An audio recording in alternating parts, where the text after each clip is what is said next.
స్వతంత్రం వచ్చిన తర్వాత ఎన్నడూ లేని విధంగా ఈ రాష్ట్రంలో అరెస్టులు చూస్తూ ఉన్నాం. మాజీ మంత్రులు కానీ, శాసనసభ్యులు కానీ, కార్యకర్తలను కానీ, చిన్న చిన్న వాళ్ళని కానీ ఏ విధంగా హింసిస్తూ ఉన్నారు, ఏ విధంగా కూడా అరెస్టులు చేస్తూ ఉన్నారు. ఈ రాష్ట్రంలో పరంపర అంతా కూడా చూస్తూ ఉన్నాం. ఈ రాష్ట్ర ప్రజలందరూ కూడా చూస్తూ ఉన్నారు. ఎందుకంటే అభివృద్ధి లేకుండా, సంక్షేమం అనేది లేకుండా కేవలం దాన్ని కప్పుపుచ్చేదానికి, దాన్ని సైడ్ లైన్ చేసేదానికి ఈ రాష్ట్రంలో ఏమేమి జరుగుతున్నాయో అందరూ కూడా చూస్తూ ఉన్నారు. అందులో భాగంగానే మన జిల్లాలో కూడా మాజీ మంత్రివర్యులు వైఎస్ఆర్ కాంగ్రెస్ పార్టీ అధ్యక్షులు కాకాని గోవర్ధన్ రెడ్డి గారి మీద 2 నెలల క్రితం కేసు కట్టడం జరిగింది.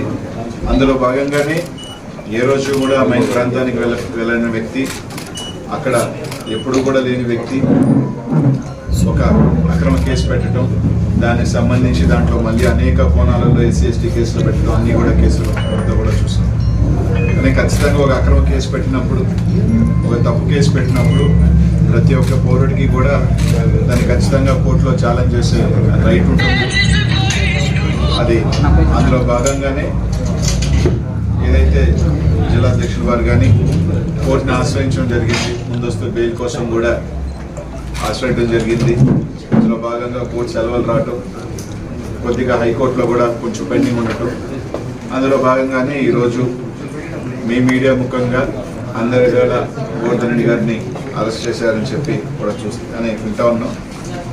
అదే కొంత అధికారులు కూడా, ప్రెస్లో కూడా కొంత పోలీస్ అధికారులతో మాట్లాడితే కూడా అరెస్ట్ చేశారని చెప్పి చెప్పడం కూడా జరుగుతుంది. ఈరోజు ఒకటి అడుగుతా ఉన్నాం, సరే రైట్, అరెస్ట్ చేసిన తర్వాత తప్పకుండా ఏ విధంగా కొట్లాడాలి, ఏ విధంగా జ్యుడిషియల్లో ఫైట్ చేయాలనేది మాత్రం తప్పకుండా చేస్తాం. తప్పకుండా వైఎస్ఆర్ కాంగ్రెస్ పార్టీ పక్షాన అందరం కూడా, జిల్లాలో ఉన్న నాయకత్వం అందరం కూడా గోవర్ధనానికి అండగా ఉంటాం. ప్రతి ఒక్కరూ కూడా వైఎస్ఆర్ కాంగ్రెస్ పార్టీలో కుటుంబంలో ప్రతి ఒక్కరు కలిసి ఏదైతే జరుగుతుందో వాటి మీద కలిసికట్టుగానే మేము ఇచ్చేస్తాం. తప్పకుండా ఏదైతే కోర్సును అరెస్ట్ చేసిన తర్వాత కొద్దిగా పోలీస్ వ్యవస్థ కానీ, ఎందుకంటే జిల్లా మంత్రి గారిని అరెస్ట్ చేసిన తర్వాత వచ్చి ఎప్పుడో అరెస్ట్ చేసాం, లేదు మేము పలానా టైం పెడతాం అని తొందరగా బయటికి వచ్చి వాళ్ళకు బులెటిన్ రిలీజ్ చేస్తే బాగుంటుంది.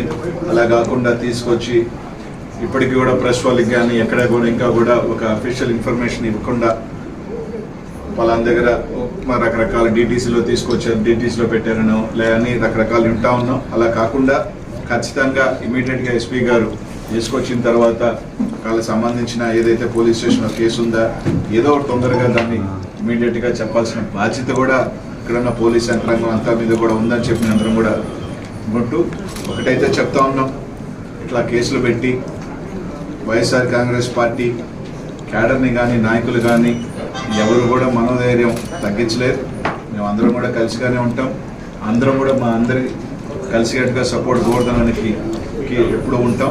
తప్పకుండా కోర్టులో తప్పకుండా అన్ని రకాలు కూడా ఫైట్ చేస్తామని చెప్పి తెలియజేసుకుంటూ, అదే కాకుండా కొంతమంది క్యారెక్టర్ అసాసినేట్ చేసే విధంగా కూడా కొన్ని వార్తలు రాస్తూ ఉన్నాం సోషల్ మీడియాలో కావచ్చు, కొన్ని మీడియాలో కూడా. దయచేసి ఇట్లాంటి ఇంకా పోలీస్ యంత్రాంగమే ఇంకా క్లారిటీగా ఎక్కడ అరెస్ట్ చేసామని కానీ, ఎక్కడ ఇచ్చేసామని కానీ అఫీషియల్గా ఇంకా ఇవ్వాల.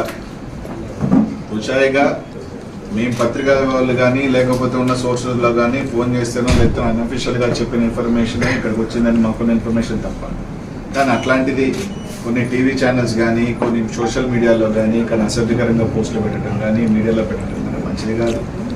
తప్పకుండా వాళ్ళు నిజంగా మీరు ఏదైతే కేసు పెట్టారు, అక్రమ కేసు పెట్టారు, సరే అరెస్ట్ చేశారు, చేసిన తర్వాత ఖచ్చితంగా దాన్ని కోర్టులో వెళ్ళిన తర్వాత లీగల్ యాక్ట్ ఏదో ఉందో ఆ విధంగా తప్పకుండా మేము అందరం కూడా ఫైట్ చేస్తాం. కానీ ఇట్లాంటి మంచి పద్ధతి కాదు.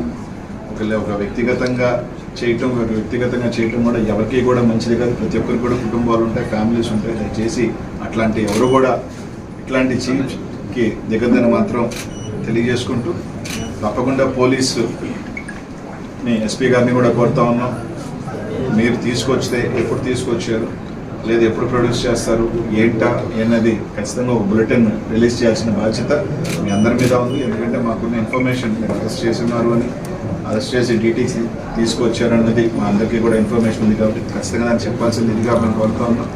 తప్పకుండా రైట్, మీరు అరెస్ట్ చేశారు, తప్పకుండా దానికి సంబంధించి మేము అందరం కూడా లీగల్ యాక్షన్, లీగల్గా దాన్ని ఖచ్చితంగా కూడా ఫైట్ చేస్తాం. తప్పకుండా ఒకటైతే గుర్తుపెట్టుకొని అందరూ కూడా చెప్తా ఉన్నాం, కేసుల వల్ల లేకపోతే పార్టీని డిమోరల్ చేస్తాము అంటే మాత్రం ఇదేమీ కాదు, ఇంకా కూడా రాటు తెలుగు తమ్ముళ్లకు సంక్రాంతికి మించిన పండుగ మహానాడు. ఇది కేవలం తెలుగుదేశం పండుగ కాదు, తెలుగువారి పండుగ. అన్నగారు స్వర్గీయ నందమూరి తారక రామారావు గారి జన్మదినాన్ని పురస్కరించుకుని మహానాడు వేడుకను అంత ఘనంగా జరుపుకుంటారు తెలుగువారు. 2024 ఎన్నికల్లో తెలుగుదేశం పార్టీ తిరిగి అధికారం చేపట్టిన తర్వాత వస్తున్న మహానాడు వేడుకను మే 27, 28, 29 తేదీల్లో కడప జిల్లాలో అంగరంగ వైభవంగా నిర్వహించేందుకు అన్ని ఏర్పాట్లు ముమ్మరంగా జరుగుతున్నాయి. మహానాడు అంటే కేవలం అన్నగారి జన్మదినం మాత్రమే కాదు, 5 కోట్ల ఆంధ్రుల ఆత్మగౌరవం. మహానాడు పండుగకి తరలిరండి.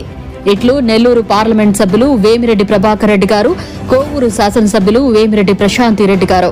5 కోట్ల ఆంధ్రుల ఆత్మగౌరవం. మహానాడు పండుగకి తరలిరండి.